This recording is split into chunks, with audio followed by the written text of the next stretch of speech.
హైదరాబాద్లోని భారతీయ జనతా పార్టీ ప్రధాన కార్యాలయంపై కాంగ్రెస్ కార్యకర్తలు దాడి చేయడం పట్ల నిరసిస్తూ కూడా బీజేపీ శ్రేణులు కూడా బగ్గుమంటున్న పరిస్థితి. అయితే దీనికి ఘటనకు సంబంధించి ఏదైతే కాంగ్రెస్ ఎంపీ ప్రియాంక గాంధీకి పట్ల అనుచిత వ్యాఖ్యలు చేస్తూ ఎంపీ రమేష్ చేసిన వ్యాఖ్యలకు నిరసనగా కూడా కాంగ్రెస్ పార్టీ శ్రేణులంతా కూడా బగ్గుమంటున్న పరిస్థితి. అయితే ప్రస్తుతం మనం కరీంనగర్ జిల్లా కాంగ్రెస్ పార్టీ ఆఫీస్ వద్ద ఉన్నాము. ఇక్కడ పోలీసులు భారీ బందోబస్తును ఏర్పాటు చేశారు. ఎలాంటి అవాంఛనీయ ఘటనలు చోటు చేసుకోకుండా పోలీసులు ఇప్పటికే పెద్ద ఎత్తున బలగాలను మోహరించి ఈ కాంగ్రెస్ పార్టీ కార్యాలయం వద్ద మోహరించి ఉన్నారు. అయితే ఈ ఘటనకు సంబంధించి అసలు ఏం జరిగింది అనే విషయాన్ని తెలుసుకుందాం. మనతో పాటు కొంతమంది ఎన్ఎస్ఏ నాయకులు ఉన్నారు, వారితో మాట్లాడదాం.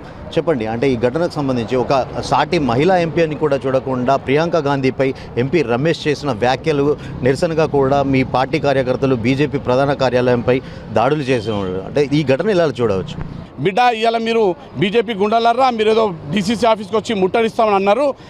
డీసీసీ ఆఫీస్ కాదు, మా జెండా ముట్టుకున్న జెండా మీద దాడి చేసినా కానీ బిడ్డ, మీ పార్టీ ఆఫీసులు మీ బండి సంజయ్ ఇల్లును ముట్టించి మిమ్మల్ని తిరగకుండా ఎక్కడక్కడ అడ్డుకుంటామని యూత్ కాంగ్రెస్ పక్షాన డిమాండ్ చేస్తున్నాం. ఇప్పటికే కేంద్ర మంత్రి బండి సంజయ్ కూడా ఒక స్టేట్మెంట్ ఇచ్చిన పరిస్థితి. మేము తలుచుకుంటే కాంగ్రెస్ పార్టీ నామరూపాలు లేకుండా చేయగలుగుతాము, పార్టీ ఆఫీసులపై మేము కూడా దాడులు చేస్తాము, కాకపోతే రాజకీయంగా ఎదుర్కోవాలి తప్ప ఇలా దాడులు సరికాదు అంటూ కూడా ఒక హెచ్చరిక జరిగింది. మేము కూడా వాళ్ళు దాడులు చేస్తా అంటేనే తప్ప మేము చెప్తున్నాం తప్ప మా ప్రియాంక గాంధీ గారికి స్పష్టంగా ఎంపీ గారు మొదటిసారి నేను పార్లమెంట్లో మహిళల పక్షాల ఒక గాలమై వినిపిస్తున్న పక్షాల అది ఓర్వలేకనే వ్యక్తిగతంగా పార్లమెంట్లో ఎట్లా పడితే అట్లా అమిత్ షా గారు కానీ మోడీ గారు కానీ వాళ్ళ మాటలకు వాళ్ళు చేసే ప్రియాంక గారు చేసే మాటలకు వాళ్ళు జవాబు చెప్పలేక వాళ్ళని వ్యక్తిగతంగా తీసుకొని ఇలాగా చేయడం వల్లనే మేము పార్టీ మీద దాడి చేస్తాం తప్ప మాకు వ్యక్తిగతంగా లేదు. మీరు చెప్పండి, అంటే ప్రధానంగా ఈరోజు ఏదైతే కోర్టు చౌరస్లో అంబేద్కర్ విగ్రహం సాక్షిగా కూడా ముఖ్యమంత్రి రేవంత్ రెడ్డి దిష్టి బొమ్మను కూడా బీజేపీ నాయకులు దగ్ధం చేసిన పరిస్థితి. అంటే తెలంగాణలో రేవంత్ రెడ్డి పాలన పట్ల ప్రజలంతా కూడా విముఖత చూపిస్తున్నారు. ఈ దాడులను ప్రజలంతా కూడా గమనిస్తున్నారు. తెలంగాణ రాష్ట్రంలో కాంగ్రెస్ ప్రభుత్వాన్ని వ్యతిరేకిస్తున్నారంటూ కూడా వాళ్ళు ఒక నిరసనను చేపట్టారు. బీజేపీ నాయకులకు ఒకటే హెచ్చరిక చేస్తున్నాం. మా గౌరవ ముఖ్యమంత్రి గారు రేవంత్ రెడ్డి గారు ఒకటే ప్రశ్న చేసిరు, ఏంటంటే అదుపులో ఉండి మీరు ప్రొటెక్ట్ చేయమని చెప్పారు.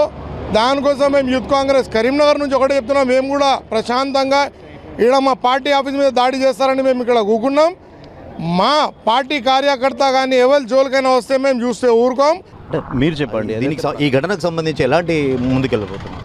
బీజేపీ హైకమాండ్ రమేష్ బిదూరి శాసనసభ ఏదైతే టికెట్ ఇచ్చారో దాన్ని క్యాన్సిల్ చేయాలని, మహిళల పట్ల వాళ్ళు చేసినటువంటి వ్యాఖ్యలను తీవ్రంగా ఖండించాలని ఈ సందర్భంగా డిమాండ్ చేస్తున్నాం. మొత్తంగా ఒక మాజీ ఎంపీ రమేష్ చేసిన వ్యాఖ్యలను ప్రియాంక ఒక మహిళా ఎంపీ అని కూడా చూడకుండా వ్యాఖ్యలు చేయడం పట్ల తాము బగ్గుమంటారు. అంటే భవిష్యత్తులో ఇలాంటి ఘటనలు పునరావృతం అయితే బీజేపీ పార్టీ నాయకులకు సరైన సమాధానం చెప్తాం, ధీటుగా దాడులు చేస్తామంటూ కూడా వాళ్ళు హెచ్చరిస్తున్న పరిస్థితి. కెమెరా పర్సన్ గంగరాజుతో శ్రీకాంత్, మైత్రి ఛానల్, కరీంనగర్.